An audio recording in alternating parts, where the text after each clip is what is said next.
You ask Tiger to solve. This deals with linear equations with one unknown.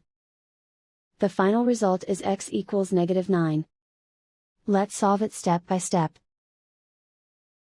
Simplify the expression. Expand the parentheses. Multiply the coefficients.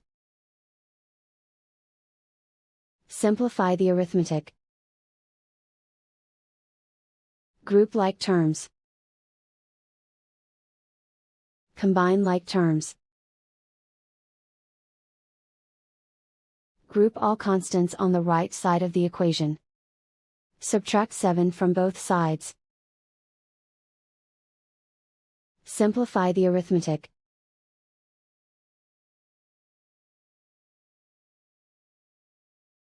Isolate the x. Divide both sides by -3. Cancel out the negatives. Simplify the fraction. Simplify the arithmetic. Find the greatest common factor of the numerator and denominator. Factor out and cancel the greatest common factor. And so the final result is x equals -9.